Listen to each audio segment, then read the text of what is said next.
Was Rox actually evil? When we were first told about Rox, he was described as the most terrible pirate in history, so heinous that the world government had to literally erase his name from existence. However, what was Rox's actual crime? It was trying to overthrow the Celestial Dragons, the despicable, dictatorial, godlike rulers of the world. And where we are at right now in One Piece, with the full tragedy of Kuma and all the slaves of the Celestial Dragons being revealed, with the full demonic nature of the Celestial Dragons being undeniably brought to light, it raises the question, was Rox really the bad guy in all this? After all, it's the world government that is calling Rox an evil terrorist for trying to overthrow them. Just because an evil, oppressive government labels someone a terrorist, that does not make it so. That same supposed terrorist could easily be viewed as a freedom fighter by the oppressed. Yet am I saying that this would mean that Rox was actually the hero of God Valley?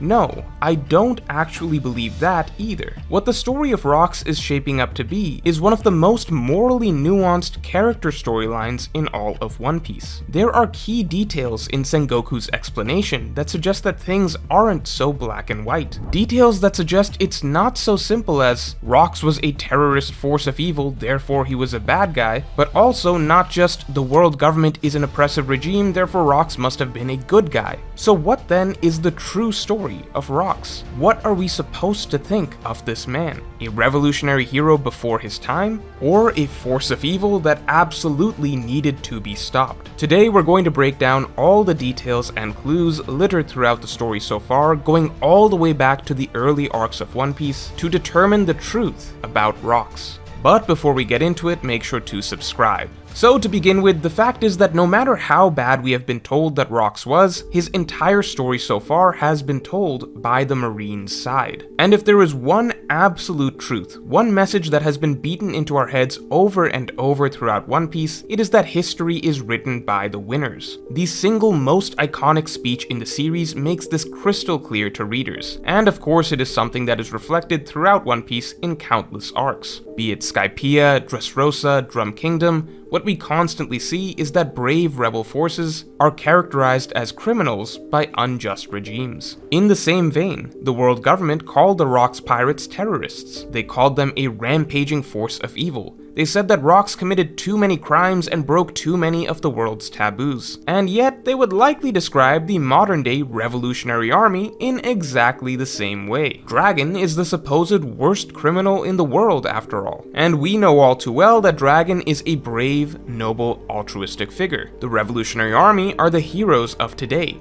The world government will simply label them as evil criminals to spread a false narrative. So right off the bat, following many of One Piece's past storylines and themes, it becomes a lot more likely that the world government may be mischaracterizing Rox and his actions. Another major point in Rox's favor is the type of pirates that ended up joining his crew. Now we know of course that practically all of the strongest pirates in the seas chose to join up with him, but was it just because it was convenient for them to join forces together on a strong crew? Or was there also something that they found sympathetic about Rox's cause? After all, look at Whitebeard and Kaido. They both come from war-torn islands, victims of the Celestial Dragon system. Whitebeard had to become strong to defend his island because they were too poor to pay celestial tribute, and the world government abandoned Whitebeard's island to fall victim to pirates. Kaido had to fight in wars as a child so that his country could afford to pay the celestial tribute, a fact that Kaido hated and rebelled against. Both Whitebeard and Kaido experienced the injustice and suffering that comes with the Celestial Dragon system, and both of them ended up choosing to join Rox, a man who was bent on destroying the Celestial Dragons. If two figures with backgrounds like this chose to ally with Rox, it's possible that they may have genuinely believed in his cause, rather than simply joining for convenience. This further bolsters the possibility of Rox having been a heroic revolutionary leader of sorts. And finally, we can simply look at what's actually happening in the story right now, and how the Celestial Dragons are being painted as pure, inexcusable evil. The Kuma flashback already shows the Celestial Dragons breaking new ground in inhumane cruelty with each passing panel. With every bit of dialogue, we get constant reminders of how the Celestial Dragons dehumanize those that they oppress. and of course the explicit visual symbolism of the true devilish nature of these monsters who claim to be gods. Right now, Oda is doing everything in his power to make the readers hate the celestial dragons even more than we already did, if that was even possible. At this moment in time, there is nothing more that we want to see than for anyone to rise up and fight back against them, and we know that this is what Rocks will attempt to do. Rocks will, in a sense, be the answer to the reader's prayers. The sight of seeing anyone come in and try to inflict pain on these celestial dragons, the same way that they inflict pain on others, would be so satisfying. Yet does all that mean that Rocks will ultimately turn out to be a good guy, the hero, the noble freedom fighter that we are waiting for? I actually personally still don't think so, despite everything that I've said so far. I don't think Rocks will be portrayed positively as a pure warrior of liberation, and I think that that is part of the point. Part of the point of One Piece, what it makes so repeatedly clear throughout the series, is that morality and justice is not always black and white. Just because one side is oppressive does not mean that any force that fights against it is inherently good. Because there is one key detail in Sengoku's story that stands out. Rocks was ultimately stopped by Roger, of all people. Rocks was prevented from carrying out his crusade of crushing the celestial dragons by Roger, the Pirate King, a man who we know has always represented the right path, the man who shares the same exact dream as Luffy, the man whose will Luffy is currently carrying, the man who gave his life to inspire a new generation to liberate the world. Roger likely wants the very same thing as Rocks, for the celestial dragons to fall. But the fact that Roger knew that he had to stand in Rocks' way at God Valley suggests to me that there was something fundamentally wrong about what Rocks was doing, about how Rocks was going about his goal on that island. If Sengoku is to be believed, then the key statement that stands out to me is that Roger had to protect the celestial dragons and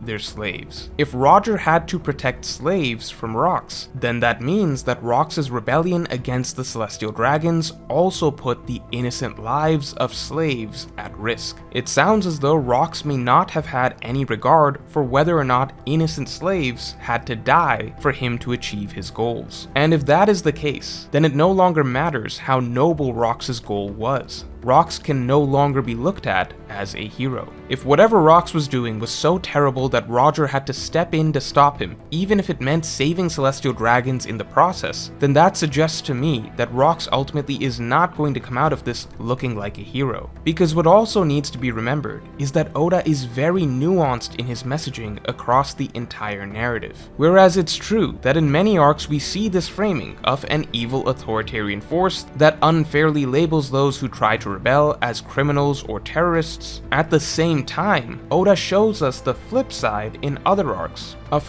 flawed forms of rebellion that must be recognized as well. For instance, the Fishman people have experienced ethnic cleansing. They have been persecuted, driven into a small little bubble to live in, at the mercy of an authoritarian government above, unable to even enjoy the rays of the sun freely. Yet, that does not justify the actions of Arlong. The Arlong pirates rose up in response to the oppression that fishmen faced, and the Arlong pirates were a hateful, rebellious force composed of fishmen that wanted to strike back at the humans by spreading terror and violence throughout the seas against all humans, innocent or not. The same goes for the new Fishman pirates. Blindly following the ideology of Arlong, they aim to take back the seas for themselves by rampaging through and killing all the humans above without regard for innocent life, considering all humans to be evil. Oda's messaging is fairly clear. Just as an oppressive regime may maintain its power by spreading propaganda and labeling all those who fight back as terrorists, pirates, criminals, and so on, so too can a critical eye be placed on those who rebel, as those that direct their hatred not just towards an oppressive government, but also blindly mete out violence and destruction to innocent lives as well, cannot be excused. And so in this vein, I think it's very possible that while Rocks may have been right to fight back against the celestial dragons, the manner in which he did so may have been inexcusable. Again, everything that we know about Roger suggests that his heart is in the right place. Every character that we view as a bastion of morality, Whitebeard, Odin, Shanks, Rayleigh, all of these figures supported Roger. I believe that Roger would do the right thing, and that makes me believe that whatever Rox did on God Valley was something that needed to be stopped. Even if Sengoku may have lied in some ways here, even if I don't fully trust Sengoku, I do trust in Roger, and in all the characters we have seen who follow in Roger's footsteps. And I think that most tellingly of all is that while our protagonist, Luffy, is someone that follows in Roger's footsteps, we know that the antagonist, Blackbeard, follows in Rox's. If we assume that Blackbeard is following Rox's ideology in some way, then we can discern a lot about Rox. See, Blackbeard also believes in tearing down the world government, the Marines, and the Celestial Dragons. Blackbeard is a revolutionary figure himself. He wants to rip the whole established order down. However, the problem is he represents the worst, most violent, and most destructive path to doing so. Blackbeard has always taken the mentality of the ends justify the means. Sure, he didn't want to kill Thatch, but he justified it as he simply needed the Yami Yami no Mi too much. That is Blackbeard's thinking in a nutshell. In the same vein, Blackbeard completely disregards the lives of average citizens. He does not care what happens to them as he pursues his goals, and he has made as much clear. He does not care what will happen to innocent civilians if he tears down Marineford, so long as this symbol of government authority is torn down. He doesn't care what terror his subordinates spread to the villagers of random islands. Even if Blackbeard were to successfully dismantle the world government, even if he were to successfully dethrone the Celestial Dragons, the death and destruction that Blackbeard would cause in the process would make him the even greater evil. That is why Whitebeard says, "You are not the man Roger was waiting for." Blackbeard may have all the correct goals, of fulfilling the will of D, of defeating the Celestial Dragons, of freeing the seas, but he would have achieved it by following the wrong path. And in there, I believe we see the potential difference between Roger and Rox, because it is likely to be the same difference between Luffy and Blackbeard today. If Rox was similar to Blackbeard, then whatever Rox was doing on God Valley 40 years ago, he may not exactly have been the heroic warrior of liberation that the slaves were waiting on. Rather, he may truly have been a rampaging force of evil that genuinely did need to be stopped. So was Rox a terrorist or a freedom fighter? By the end of God Valley, we will of course know for sure, and maybe we really are in for a twist and it turns out the entire story of Rox that we were told was a lie. Maybe he actually fought on the same side as Roger. Maybe they both tried to fight the Celestial Dragons. Who knows? But as things stand, based on what we were told, if Roger did in fact have to stop Rox to protect slaves, then it's very likely that Rox's story is meant to be a moral lesson for the future above all else.